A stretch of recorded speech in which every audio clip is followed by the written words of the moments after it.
आज का जो इस चैप्टर का अंतिम टॉपिक है, और उस दिन मैंने आप लोग को बताया था कि हाइगेंस के द्वितीयक तरंगिकाओं के सिद्धांत के आधार पर किसकी व्याख्या? परावर्तन की। किसकी व्याख्या पढ़े थे? परावर्तन। आज हम अपवर्तन की व्याख्या करेंगे। किसकी व्याख्या करेंगे? अपवर्तन। तो ये दोनों टॉपिक इतना इंपॉर्टेंट है कि ये अल्टरनेट करके पूछता है। कभी परावर्तन की व्याख्या करने के लिए कह देता है, कभी अपवर्तन की व्याख्या करने के लिए कह देता है। तो हम दोनों टॉपिक अपना प्रिपेयर रखेंगे, दोनों टॉपिक प्रिपेयर रखेंगे। तो आज का टॉपिक है हाइगेंस के द्वितीयक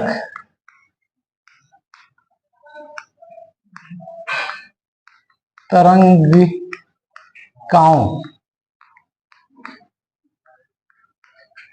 के आधार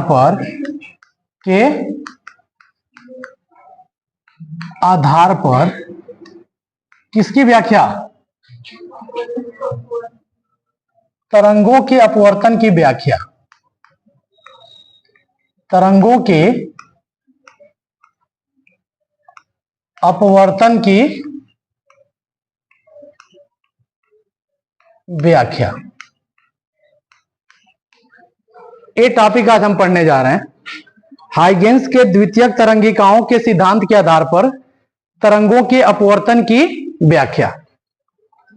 ध्यान से इसका देखना, एक्चुअली होता कैसे है। हम लेकर चल रहे हैं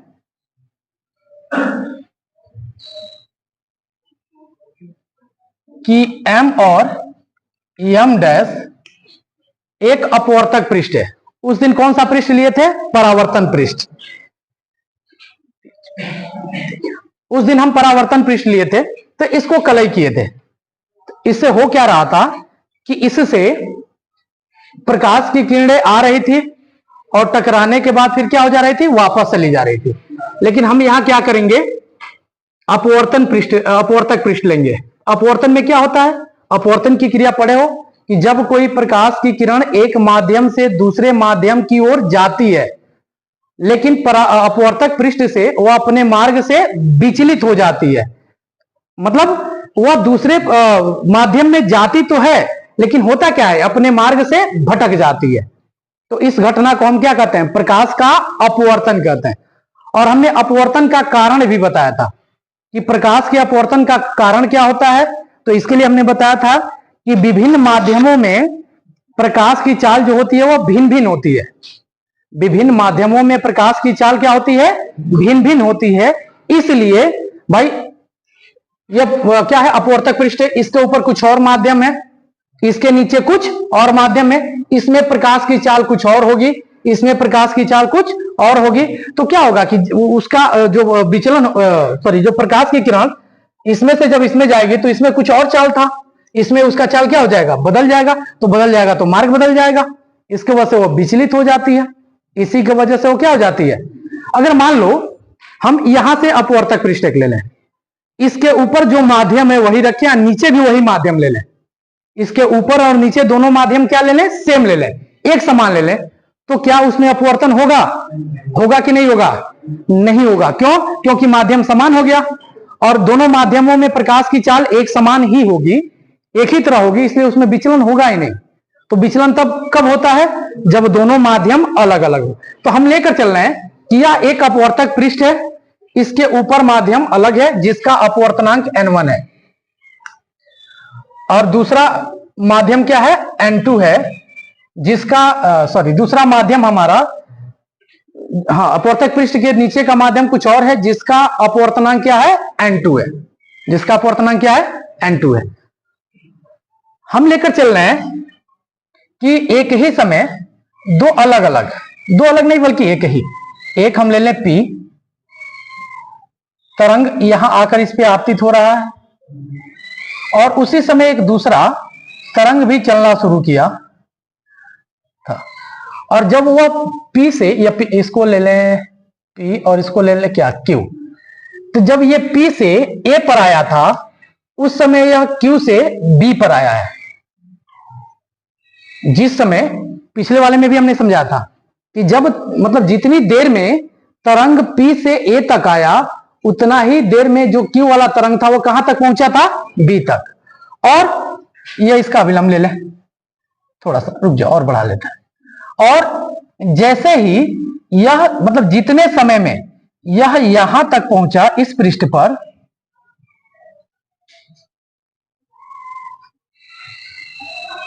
B से, इसको कुछ और नाम दे दें क्या, M दे दें, मान लो M तो लिया है ना, क्या दे दें, R ले लें, ये R हो गया। तो जितने देर में यह R से B तक पहुंचा उतना देर में यह अपवर्तित होकर थोड़ा सा और आगे निकल गया, अपवर्तित होकर, क्योंकि यह हम ये माध्यम ले रहे हैं विरल माध्यम और नीचे जो ले रहे हैं वो क्या होगा, सघन माध्यम। तो यह भी रूल तुम पढ़े हो कि जब कोई प्रकाश की किरण, प्रकाश वाले में आते हैं ऑप्टिक्स में, कि जब कोई प्रकाश की किरण विरल माध्यम से सघन माध्यम में जाती है तो वह अभिलंब की ओर क्या होती है, झुक जाती है। तो अब इसमें अपवर्तन की क्रिया हुई कब, ये मान लो यहां तक पहुंचता डी तक, जितने समय में यह वाली यानी क्यू जो वेव था वह बी तक, आर से बी तक पहुंचा, उतने ही समय में यह कहां से कहां तक, ए से डी तक पहुंच गया, उतना समय में यह ए से डी तक पहुंच गया। तो हम करेंगे क्या, मान लो परावर्तन, इसमें अपवर्तन तो इसमें भी होगा, थोड़ा सा ये भी अपने मार्ग से भटकते हुए जाएगी यहां, तो हम यहां इस पे अविलंब डाल रहे हैं और इस पे भी अविलंब डाल रहे हैं, हमने दोनों पे अविलंब डाला। तो तुम जानते हो ना कि आपतित किरण अविलंब के साथ जो कोण बनाती है उसे क्या कहते हैं, उसे हम क्या कहते हैं, आपतन कोण कहते हैं। इसको किससे दिखाते हैं, आई से। हम क्या करेंगे, इससे इस पे लंब डालेंगे, इससे इस पे क्या करेंगे, लंब डालेंगे, तो यह कोण भी आई होगा। क्यों होगा मैं अभी बाद में बताऊंगा कि ये कोण, ये भी अगर आई है तो यह भी कोण आई हो जाएगा। कैसे होगा, अमूमन ये एंगल जो बनता है वो 90 डिग्री बनता है। कितना बनता है, तो ध्यान से देखना, मैं एक डाउट भी यहीं क्लियर कर दूं। तो यहां से यहां तक कोण आई और ये टोटल कोण कितना 90, तो यह कोण कितना हो जाएगा, इतना वाला कोण कितना होगा 90 माइनस आई, होगा कि नहीं होगा। और फिर इस पे आते हैं, ये क्या था, अविलंब था ना, अविलंब ये अपवर्तक पृष्ठ के साथ कितने अंश का कोण बनाता है 90। तो अब ये टोटल यहां से यहां तक 90, ये हमने इसमें ले लिया आई, तो यह वाला कोण कितना बनेगा 90 माइनस आई, 90 माइनस आई बनेगा ना। तो दोनों तरफ से तो सेम एंगल बन रहा है, इसका मतलब कि जितना कोण यहां है उतना ही कोण यहां है, जितना कोण यहां है उतना ही कोण क्या है यहां है। अब हम करेंगे क्या, इससे इस पे लंब डालेंगे, तो यह हमारा अपवर्तन कोण, जैसे यह अपवर्तन कोण होगा आर, तो जब आर यह होगा तो यह भी आर हो जाएगा। वही कंसेप्ट यहां भी लगाएंगे, जब वहां आर होगा तो यहां भी क्या हो जाएगा, आर हो जाएगा। अब इसका स्टेटमेंट लेकर चलते हैं,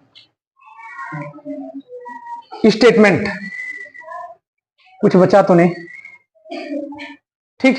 हम मान के चल रहे हैं कि इस माध्यम में तरंग की चाल v1 है और इस माध्यम में तरंग की चाल क्या है v2 है।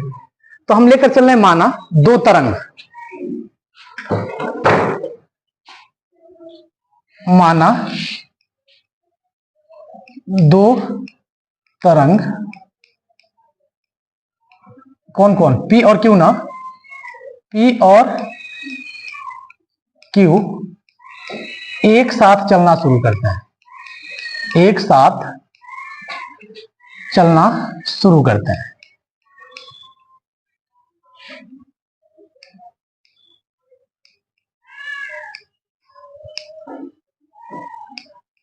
जब तरंग, जो हम समझाए उसी का स्टेटमेंट लिख रहे हैं, जब तरंग P A पर आपतित होता है, जब तरंग P के किस पे, A पर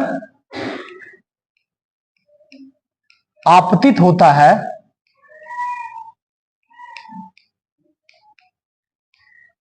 तब तरंग कौन Q किस बिंदु पर होता है, बिंदु R पर होता है, बिंदु R पर होता है, R पर होता है। और जब तरंग, बड़ी गर्मी है जी आज हद से ज्यादा, जब तरंग Q, तरंग कौन Q कहां से R से B तक पहुंचता है, R से B तक पहुंचता है, तब A जो है वो कहां पहुंच जाता है, नहीं सॉरी, P वाला A से D तक पहुंच जाता है, तब तरंग P, तरंग कितना P कहां से, विरल इधर लिख दे रहा है, ये विरल माध्यम है, तब तरंग P कहां से, A से कहां पहुंच जाता है, D पहुंच जाता है, D तक पहुंच जाता है। यह इसका बेसिक कंसेप्ट था, यह इसका बेसिक कंसेप्ट था। अब हम अलग अलग लेकर चलेंगे। माना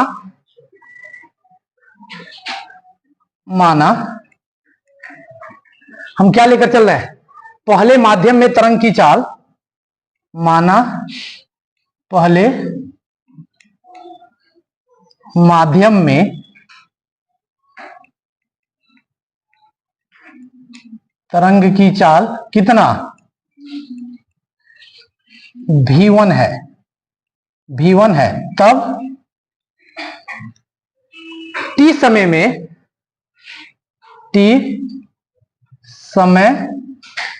में कितना, R से B तक चली गई दूरी, R से B तक चली गई दूरी। तो दूरी बराबर सूत्र क्या होता है, चाल गुणे समय, यही होता है ना। दूरी बराबर क्या होता है, चाल गुणे समय। अब देखो दूरी कितना RB, यही हो ना, RB दूरी, चाल कितना माने हैं V1, समय कितना लगा है T, समीकरण नंबर हो गया कितना 1, समय कितना हो गया 1। अलग लेते हैं, फिर थोड़ा सा अलग अलग समझ में आया। इसी प्रकार तरंग P द्वारा, तरंग किसके द्वारा, P द्वारा कहां से कहां तक, A से D तक चली गई दूरी, A से D तक चली गई दूरी बराबर वही सूत्र लेंगे, कौन सा, चाल गुणे समय। कौन सा लेंगे, चाल गुणे समय। या इसकी दूरी कितनी है AD, इसकी दूरी कितनी AD, इसका चाल कितना है V2। इसमें कहीं मेंशन नहीं किया क्या, पहले माध्यम में तरंग की चाल V1 है, तब T समय में R से चली गई दूरी। इसी प्रकार तरंग P द्वारा A से D तक चली गई दूरी, जब चाल कितना है V2 है, चाल क्या है V2 है, तब चली गई दूरी क्या होगा, तो V2 इंटू T। यह हो गया कितना, समीकरण नंबर 2। यह क्या हो गया तुम्हारा, समीकरण नंबर 2। अब हम करेंगे क्या, इसका उपयोग तो करेंगे। अब हम अलग अलग त्रिभुज में ले रहे हैं, हम लेंगे नीचे स्पेस दिख रहा है अभी, ठीक, हम लेंगे, इसलिए पहले हम लेंगे समकोण। यहां 90 डिग्री बन रहा है ना, हमने कहा लंब डाल रहे हैं, यहां 90 और फिर यहां 90, तो हम लेंगे समकोण त्रिभुज ARB में। किसमें लेंगे, समकोण त्रिभुज किसमें, ARB में। ओवरऑल हमको साइन I और साइन R ही चाहिए होता है, तो साइन I बराबर साइन थीटा बराबर क्या होता है, लंब बटा कोण। तो इसके लिए लंब का काम, ये कोण है तो लंब ये होगा ना RB बटा कोण कितना, इसका कोण कितना AB, कोण AB, या this implies that sine I बराबर RB आरबी का मान कितना, V1 into T, V1 into T, और ए बी को ऐसे ही छोड़ दो। ये समीकरण नंबर कितना हो गया, 3। समीकरण नंबर कितना हो गया, 3। यहां ले रहे हैं पुनः समकोण त्रिभुज, समकोण त्रिभुज किस में लेंगे, ए डी बी में, ए डी बी में। यहां लेंगे क्या, साइन आर, क्या लेंगे, साइन आर बराबर, तो साइन थीटा बराबर क्या होता है, वही लंब बटा कर्ण, तो इसके लिए लंब ये होगा एडी, और बटा कर्ण कितना, ए बी ना, A B. This imply that, यहां से साइन आर बराबर निकल गया कितना, एडी का मान कितना, एडी निकाले हैं कितना, V2 into T, V2 into कितना टी, और अपान कितना ए बी। यह हो गया समीकरण नंबर 2। 4। इतनी गर्मी है कि गिनती भूल जा रही है भाई हमारी। कोई N1 मानते हैं, ये N1 था, यह N2 था, थोड़ा सा छोटा कर देते हैं M'। हम करेंगे क्या, अगला स्टेप, हमको क्या चाहिए, क्या साइन अपन साइन आर, हमको प्रूव क्या करना, अपवर्तन का नियम। और अपवर्तन का नियम क्या है, अपवर्तन का वही 2 नियम होता था, क्या, पहला नियम होता था कि आपतित किरण, अपवर्तित किरण और आपतन बिंदु पर खींचा गया अविलंब तीनों एक ही तल में होते हैं। ये उस दिन भी आया था, तो वहां परावर्तित किरण आया था, तो उसका बहुत ज्यादा इसमें इंपॉर्टेंस हमको नहीं लेना है। उसमें दूसरा नियम प्रयोग किए थे, इसमें भी दूसरा नियम। दूसरा नियम क्या कहता है कि मतलब आपतन कोण की जो ज्या होती है और अपवर्तन कोण की ज्या, दोनों का अनुपात जो होता है वह क्या होता है, एक नियतांक होता है जिसे 1 और 2 के द्वारा दिखाते हैं। और यही हम स्नेल का नियम भी कहते थे, उसको क्या कहते थे, स्नेल का नियम। वही ओवरऑल हमको प्रूव करना है, ओवरऑल वही हमको प्रूव करना है। तो हम ले रहे हैं, क्या करेंगे, समीकरण 3 में 4 से भाग करेंगे।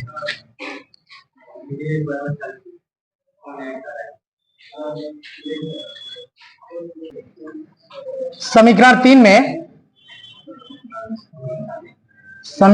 में हम भाग करेंगे किससे, समीकरण 4 से। समीकरण 3 में भाग करेंगे किससे, समीकरण 4 से। तो भाग करते हैं, यह हो जाएगा साइन आई अपान कितना, साइन आर बराबर, इधर क्या होगा, ध्यान से देखना, इधर होगा V1 into T, V1 into T बटा कितना ए बी, बटा में V2 इंटू टी बटा कितना ए बी। ए बी से भी क्या हो जाएगा, कट जाएगा, टी से टी कट जाएगा, क्या बचेगा, sine i upon sine r बराबर कितना, V1 अपान V2। इसको मान लेते हैं समीकरण नंबर 5। इसको क्या मान लेते हैं, समीकरण नंबर 5। चूंकि एक रूल पढ़े हो, चूंकि कल हमने पढ़ाया था V बराबर होता है C अपान N, होता है ना, V बराबर क्या होता है, C अपान N, या यहां तो क्या हो जाएगा, C अपान N1 होगा, और V2 का मान निकालेंगे तो क्या हो जाएगा, C अपान N2, या दोनों मान यहां रख दें। इसलिए लिखेंगे समीकरण 5 से, समीकरण किससे, 5 से रखे मान, यह है साइन आई अपान कितना, साइन आर बराबर V1 के जगह पर कितना, C अपान N1, C अपान N1 बटा V2 के जगह पर कितना, C अपान N2। N2 कहां चला जाएगा, ऊपर, C से C क्या होगा, कट जाएगा, यानी ये हो जाएगा N2 अपान N1, N2 अपान N1। या इसको हम लिख सकते हैं sine i upon sine r बराबर कितना, 1 और 2 लिख सकते हैं ना।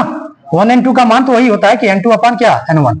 और यही तो अपवर्तन का नियम होता था, यही क्या होता था, अपवर्तन का नियम होता था, जिसे स्नेल का नियम भी कहते हैं। इसे क्या कहते हैं, स्नेल का। इस प्रकार हाइगेंस के द्वितीयक तरंगिकाओं के सिद्धांत के आधार पर हमने किसका, तरंगों के अपवर्तन की व्याख्या कर दी है। जैसे एग्जाम में होता क्या है, आप तमाम सारे अंदर अलग अलग, उस दिन भी मैंने कहा था कि अलग अलग राइटर की बुक देखो तो ये बड़ी लेंदी है, और ये बहुत आसान सा तरीका हमने समझा दिया, बहुत उसमें लंबा चौड़ा करके देता है, जल्दी बच्चे इसको अटेम्प्ट करने से डरते हैं, इसको अटेम्प्ट करने से बच्चे डरते थे, लेकिन ये तरीका थोड़ा सा उससे बहुत छोटा है, और एक दो बार घर पढ़ो ना तो ये समझ में आना शुरू हो जाएगा कि कहां से क्या लिया जा रहा है। इससे तुम्हें चीजें बेहतर हो जाएंगी, मतलब बेहतर तरीके से कर पाओगे एग्जामिनेशन में। तो घर जाकर 2-3 बार इसको प्रैक्टिस करो। हमने आपको दिखा दिया कि हाइगेंस के द्वितीयक तरंगिकाओं के सिद्धांत के आधार पर किसकी, अपवर्तन की व्याख्या। बात समझ में आई? एक बार ध्यान से देख लीजिए इसको।